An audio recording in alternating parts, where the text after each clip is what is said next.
Walmart case study in Hindi. Sam Walton, founder of Walmart, दुनिया की सबसे अमीर कंपनी। हेलो दोस्तों, आप जानते ही होंगे कि आज के टाइम में सबसे अमीर इंसान उससे पहले जेफ बेजोस थे, और जो अमेज़ॉन के फाउंडर है उनसे पहले बिल गेट्स थे, माइक्रोसॉफ्ट के फाउंडर। बट क्या आपको पता है बिल गेट्स से पहले दुनिया का सबसे अमीर इंसान कौन था? वो भी कोई सालों तक, 1982 से लेकर आने वाले कई सालों तक जो दुनिया की सबसे अमीर आदमी की पोजीशन पे था, उनका नाम था सैम वॉल्टन। 1992 में जब सैम वॉल्टन की डेथ हुई, उसके बाद ही बिल गेट्स दुनिया के सबसे बड़े अमीर इंसान बने। अब सैम वॉल्टन इतने अमीर थे कि उन्होंने एक ऐसी कंपनी बनाई जिसका नाम था वॉलमार्ट, जिसने रिटेलिंग इंडस्ट्रीज़ को पूरी तरह से चेंज कर दिया था।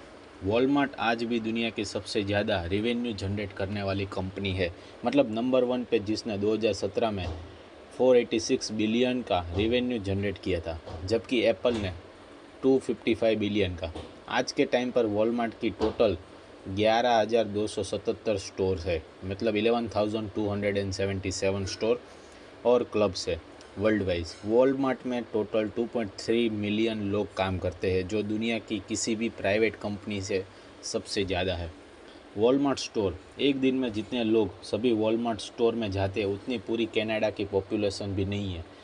जेफ बेजोस ने बहुत बिजनेस रिलेटेड बातें सैम वॉल्टन से ही सीखी थी, उनकी बुक मेड इन अमेरिका से, जिसकी वजह से वो सैम वॉल्टन की तरह दुनिया की सबसे रिचेस्ट इंसान बन पाए। आज मैं सैम वॉल्टन के मेड इन अमेरिका बुक और सैम वॉल्टन की केस स्टडी आप लोगों को बताऊंगा। Walmart case study in Hindi. Sam Walton, founder of Walmart. 1985 में फोर्ब्स ने सैम वॉल्टन को दुनिया का रिचेस्ट मैन का टाइटल दिया। तब सभी मीडिया वाले परेशान थे कि सैम वॉल्टन कौन है, कभी नाम नहीं सुना, कभी देखा नहीं। सब यही सोच रहे थे कि आखिर ये आदमी कौन है। इसके कोई रिपोर्टर बेंटोविले पहुंच गए, जहां सैम वॉल्टन रहते थे, इसी उम्मीद के साथ कि वह दुनिया का सबसे अमीर इंसान को पैसों के पूल में नहाते हुए देखेंगे, सिगरेट जलाते हुए देखेंगे, $100 की नोट से, और जिनके अगल बगल बहुत सारी लड़कियां होगी या ऐसा कुछ होगा। बट जब रिपोर्टर की ये एजप्शन चूर चूर हो गए, जब उनको पता चला कि सैम वॉल्टन को स्पोर्ट्स कार्स चलाने की बजाय एक पुरानी ट्रक चलाते जिसके पीछे पिंजरे लगे हुए हैं उनके कुत्ते रखने के लिए, उन लोगों को पता चला कि सैम वॉल्टन किसी फैंसी सैलून में बाल कटाने के बजाय पास की छोटी सी सैलून में अपने बाल कटाते हैं। डिज़ाइनर फैंसी कपड़े पहनने की बजाय अपनी दुकान की सस्ते कपड़े और टोपी पहनते, मतलब बिल्कुल सिंपल तरीके से जीने वाले इंसान थे। बट हाँ, इसका मतलब यह नहीं था कि वह कंजूस थे, नहीं, बल्कि असल बात यह थी कि वह पैसों की वैल्यू समझते थे। उन्होंने अपनी लाइफ टाइम अराउंड 18 एरोप्लेन खरीदी थी, बट एक भी उसमें से न्यू एरोप्लेन नहीं थी। एरोप्लेन उन्होंने शो ऑफ के लिए नहीं खरीदी थी, बल्कि उन्होंने वह टाइम बचाने के लिए खरीदी थी। क्यों? देखो, सैम वॉल्टन का नॉर्मल घर से बिलोंग करते थे, उनके डैड एक मेहनती इंसान थे और उनके माँ भी। वो सब हमेशा पैसों की इज्जत बहुत करते थे, क्योंकि जब सैम वॉल्टन बड़े हो रहे थे तभी बहुत बड़ा रिसेशन चल रहा था, पैसों की प्रॉब्लम बहुत हो रही थी। उनकी माँ बाप पैसे संभल के खर्च करती थी। यही सेम चीज़ सैम वॉल्टन ने भी सीख ली। जब बच्चों का काम करना पाप समझा जाता था, वही सैम वॉल्टन बचपन से घर से एक कंट्रीब्यूटर थे, ना कि एक टेकर। मतलब वह बचपन से ही पैसों कमाना सीख गए थे। वो कभी न्यूज़पेपर, कभी कबूतर, कभी खरगोश, कभी मैगज़ीन मिलते थे घर घर जाकर। वो काफ़ी मेहनत से पैसे कमाते थे बचपन से, इसीलिए उन्हें पैसों की इज्जत और ज़्यादा हो गई थी। सैम वॉल्टन चाहते तो एक राजा की तरफ लाइफ जी सकते थे, एक बड़ी जहाज़ या आइसलैंड खरीद के, मतलब बहुत कुछ, बट नहीं, पर एक सिंपल इंसान की लाइफ जीते थे। बिकॉज़ वह बोलती थी कि अगर मैं ज़्यादा खर्च करूँगा तभी इनडायरेक्टली ऐसा ही होगा जैसे मैं अपने कस्टमर की जेब से पैसा खर्च कर रहा हूँ। ज़्यादातर बिजनेस बहुत सफल नहीं बन पाते थे, क्योंकि उनके मालिक थोड़ी सक्सेस मिलने के बाद ही ज़्यादा पैसे लेने लगते थे कंपनी की प्रॉफिट से, जिससे उनकी लाइफ तो ग्रो होने लगती थी, बट कंपनी में फिर कम पैसे लग पाते थे और उनकी ग्रोथ स्लो या रुक जाती थी। जबकि सैम वॉल्टन अपना मैक्सिमम प्रॉफिट अगेन उस अपने बिजनेस पर लगा देते थे, नई नई दुकान खोलने के लिए। इसीलिए उन्होंने अपना एम्पायर खड़ा कर पाए। तो दोस्तों, सबसे पहला तो हमें ये सीखना चाहिए, वो है number 1, value of making money. कई लोग बोलते हैं उनके पास बिजनेस करने के लिए पैसे नहीं है, जो सैम वॉल्टन को पास भी नहीं थे। बट अगर आप उनकी तरह काम करके पैसे कमा के उसकी वैल्यू करना सीख जाओगे तो धीरे धीरे आप भी सैम वोल्टन की तरफ बहुत बड़ा करोगे लाइफ में। बचपन से सैम वोल्टन को उनकी मॉम ने यही सिखाया था कि बेटा जो भी करना हमेशा उसके एकदम बेस्ट बनना, अपने आप के लिए जितने हाई हो सके उतने गोल सेट करना और हमेशा एम्बिशियस रहना। इसीलिए सैम वोल्टन हमेशा बेस्ट बनने के लिए ही काम करते थे बचपन से ही।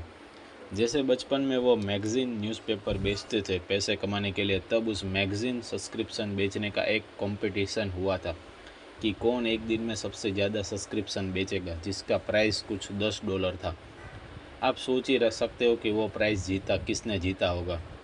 जी, आजकल के माँ बाप अपने बच्चों को खेल कूद से दूर रखना चाहते हैं। Sam Walton football, baseball, basketball जैसे गेम भी खेलते थे और गर्मियों में स्विमिंग भी करने जाते थे और सब चीज़ों में उनका रिकॉर्ड बहुत अच्छा था।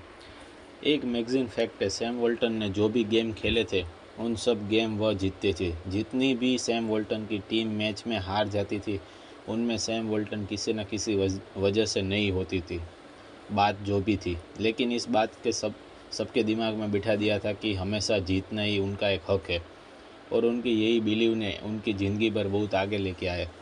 एक बार 12 साल की एज में अपने साथ बच्चे से चैलेंज लिया कि वो बॉय स्काउट ग्रुप में सबसे पहला ईगल बैच जीतेंगे। बस 13 साल की उम्र में ही वो यंगेस्ट ईगल बनने अपने टाइम के।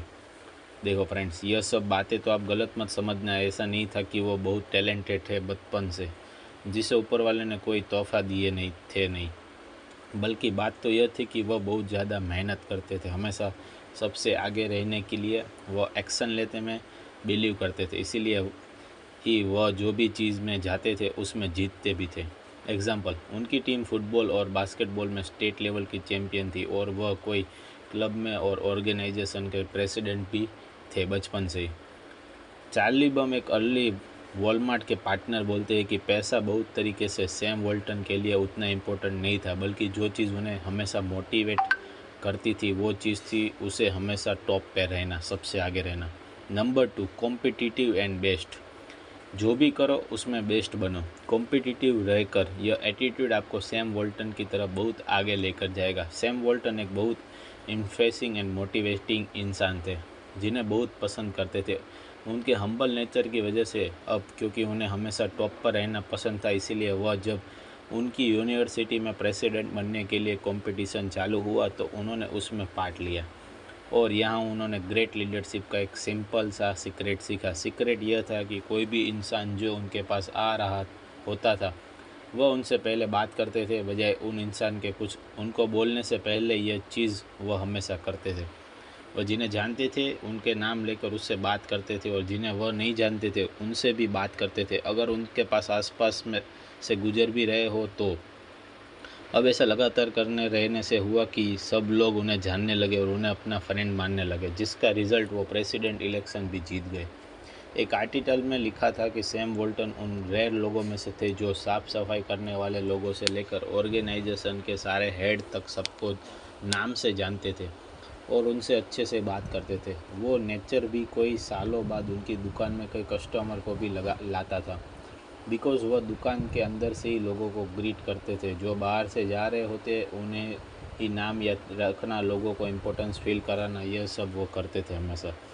इन सब से हमें पता चला कि उनकी पीपल स्किल अमेजिंग थी और कई गेम खेलने की वजह से उन्हें टीम वर्क का इम्पोर्टेंस और पावर भी बहुत यंग एज में समझ आ गया था। इसीलिए उन सब चीज़ों को उन्हें वॉलमार्ट को ग्रेट बनाने में बहुत इस्तेमाल किया।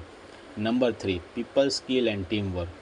अपनी पीपल स्किल अच्छी करो और टीम वर्क का इम्पोर्टेंट समझो। How to win friends and influence people एक बहुत अच्छी बुक है जो आपकी पीपल स्किल को बहुत अच्छी करेगी। अब ऐसे ही कॉम्पिटिटिव और कॉन्फिडेंस नेचर के साथ उनकी खुद की फ़ीस खुद से भरते हुए उन्होंने अपनी पढ़ाई ख़त्म करे, पैसे भी, और फिर उन्होंने अपनी पहली जॉब करी एक जेसी पेनी नाम की रिटेल स्टोर में। सैम वोल्टन की राइटिंग बहुत ही ज़्यादा गंदी थी जो स्टोर के मैनेजर तक समझ नहीं आती थी, बट फिर भी वो उन्हें निकाल नहीं सकती थी। क्योंकि सैम वोल्टन का एक बहुत ग्रेट सेल्समैन थे जो बहुत चीज़ें बेचते थे। अब क्योंकि वह हमेशा टॉप पर ही रहना पसंद करती थी, इसीलिए उन्हें अपने फादर इन लॉ से उधार लेके खुद की एक स्टोर खोल दी, जो बेसिकली बेन फ्रैंकलिन नाम की वैरायटी स्टोर की फ्रेंचाइजी की नेट न्यूपोर्ट नाम की जगह पर। अब जोश जोश में उन्होंने अपनी दुकान तो ले ली, बट लेने के बाद उनको पता चला कि दुकान का रेंट नॉर्मल दुकानों से काफ़ी ज़्यादा था। That is 5% of the total sales income. And basically जो लोगों ने उन्हें यह बेचा था वह उन्हें फंसा ही रहे थे ये दुकान दे के, समझो। बट सैम वॉल्टन ने सब बातों पर फोकस करने की बजाय कि फंस गए लोग कितने ख़राब है दुनिया के वगैरह वगैरह, उन्होंने ये एम किया कि उसी स्टोर को जो उन्हें आने से पहले काफ़ी लॉस्ट में जा रही थी, उसी स्टोर को वो न्यूपोर्ट की बेस्ट और मोस्ट प्रॉफिटेबल स्टोर में बदलेंगे। एग्जाम्पल, उनके आने से पहले स्टोर $75,000 की सामान बेचती थी हर साल, और उनके सामने ही जो कॉम्पिटिटर स्टोर थे वो $150,000 के ऊपर का सामान बेचती थी हर साल। अब उन्होंने यह किया कि फिर वो खूब स्टडी करने लगे कि कैसे वो अपने कॉम्पिटिटर से आगे जा सकते। उन्होंने एक रीडल पब्लिकेशन में आने वाली बुक्स को पढ़ डाला। वो एक प्रोग्राम में गए बेन फ्रैंकलिन के, जो ये सिखाता था कि स्टोर को कैसे हैंडल करना चाहिए, और सबसे मेन जो अपनी कॉम्पिटिटर के स्टोर में हो चीज़ों का बहुत गौर से स्टडी करते थे कि वो क्या कर रहा है, और फिर सबसे सीख के वो सारी चीज़ अपने स्टोर में अप्लाई करते थे। वो बहुत सारे एक्सपेरिमेंट भी करते थे जो और कोई नहीं कर रहा था। एग्जाम्पल, उन्होंने अपने दुकान के सामान एक पॉपकॉर्न की और आइसक्रीम मशीन लगा दी, जिसकी वजह से उन्हें काफ़ी एक्स्ट्रा प्रॉफिट और लोगों का अट्रैक्शन भी मिल रहा था, और ऐसे ही धीरे धीरे वो स्टोर हिट होने लगी। Number 4, learn, experiment and focus to win. Negative पे फोकस करने की बजाय जीतने पे फोकस करो। सीखते रहकर और एक्सपेरिमेंट करके, अब कोई न्यू एक्सपेरिमेंट करके इवन रूल्स तोड़ के वह अपना स्टोर चलाने लगे। एग्जाम्पल, बेन फ्रैंकलिन की फ्रेंचाइजी लेने का एक रूल यह था कि उन्हें एटलीस्ट 80% सामान बेन फ्रैंकलिन से डायरेक्ट खरीदना पड़ेगा, बट सैम ने 70% तक या कोई बार उससे भी कम सामान बेन फ्रैंकलिन से खरीदते थे, और बाकी बाहर से खरीदते थे ताकि वह चीज़ सस्ते में बेच सके कस्टमर को। एक स्टोरी ये की लेसन सिखाएगी कि आपको वॉलमार्ट की सक्सेस का देखो तो होता है यह था कि बेन फ्रैंकलिन वाले अंडरवेयर सम को $2.5 की डोजन बेचते थे, जिससे सैम कस्टमर को $1 में 3 बेचते थे। बट फिर जब सैम को पता चला कि वही सैम अंडरवेयर वह हैरी नाम के सेलर से $2 की डज़न खरीद सकते हैं, तो उन्होंने फिर उनसे ही वह लेने लगे, और $1 की 3 बेचने के बजाय वो $1 की 4 यूनिट बेचने लगे। अब इससे उनका प्रॉफिट का यूनिट पे तो कम हो गया, बट क्योंकि अब ज़्यादा लोग उस चीज़ को ख़रीदने लगे, बिकॉज़ वो सेम चीज़ दूसरी दुकान में महंगी थी, इसलिए उनके टोटल प्रॉफिट ज़्यादा होने लगा। एग्जाम्पल, अगर समझो एक 80 सेंट्स ने खरीदी चीज़ को जो नॉर्मली $1.2 में बिकती है, उसे वो $1 में बेचते थे, उनसे उनके प्रॉफिट 20 सेंट कम होते थे एक यूनिट पे। लेकिन नॉर्मली ऐसा करने से होता है ताकि 3 गुना ज़्यादा लोग वही सेम चीज़ खरीदने लगते थे। चीज़ें सस्ती देखकर जो उनकी टोटल प्रॉफिट को बहुत बढ़ा देती थी, इसे बोलते हैं प्रॉफिट फ्रॉम वैल्यू, और यही रिलीज एसेंस होता है डिस्काउंटिंग का। जो आप कोई बड़ी company including Amazon Sam Walton से सीख के कर रही है, ऐसे सब एक्सपेरिमेंट और रूल तोड़ना बेन फ्रैंकलिन के हेड को ज़रा भी अच्छा नहीं लगा। बट अगेन वह उनका कुछ भी नहीं कर सकते थे, बिकॉज सैम ने उस लॉस्ट खा रही स्टोर को एक बहुत प्रॉफिटेबल स्टोर बना दी थी, जो साल के अब $75,000 कमाने की बजाय $250,000 और उससे भी ज़्यादा डॉलर की सेल्स करने लगी, जिससे eight the end of Ben Franklin को भी बहुत प्रॉफिट हो रहा था। देखो दोस्तों, यही पावर होता है रिज़ल्ट क्रिएट करने का। Number 5, break rule and create result. देखो, सब कुछ at the end of result पे मैटर करता है, ना कि आपकी टाइम या दूसरी चीज़ों पर। इसलिए अगर आप हमेशा सैम वॉल्टन की तरह रिज़ल्ट क्रिएट करने पर फोकस करोगे तो बहुत बार रूल्स तोड़ने पर भी आपको कोई कुछ नहीं कर पाएगा।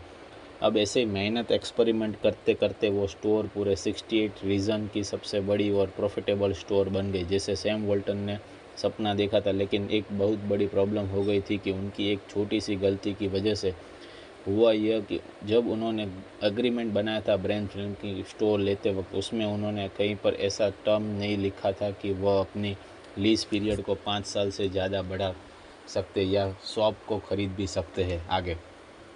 अब ऐसा ना करने की वजह से हुआ ये कि जिसकी दुकान थी उस आदमी ने लालच से दुकान सैम वॉल्टन को देने की बजाय खुद अपने पास रख ली, क्योंकि वो दुकान बहुत ज़्यादा पॉपुलर हो गई थी। मतलब सैम वॉल्टन की पूरी मेहनत ताकत जो सालों साल उन्होंने लगाई थी वह सब मिट्टी में मिल गई। सैम वॉल्टन बोलते हैं कि यह उनकी लाइफ का सबसे लो पॉइंट था। अब इसके बाद सैम वॉल्टन ने क्या क्या किया यह सब बताने के लिए मुझे एक और पोस्ट लिखना पड़ेगा। अगर आप सैम वॉल्टन की मेड इन अमेरिका बुक को पढ़ना चाहते हो तो आपको ज़रूर पढ़ना चाहिए। तो नीचे दिए गए लिंक पर क्लिक करें, अमेज़ॉन से वो बुक ख़रीद सकते हो। तो दोस्तों, अगर आपको आज का हमारा ये वीडियो अच्छा लगा हो तो आप अपने दोस्तों के साथ शेयर करें जो आगे बिज़नेस करना चाहते हैं उनके साथ। और अगर आपको कुछ पूछना है तो नीचे कमेंट ज़रूर करें। आपका बहुत बहुत समय देने के लिए दिल से धन्यवाद। Wish you all the best.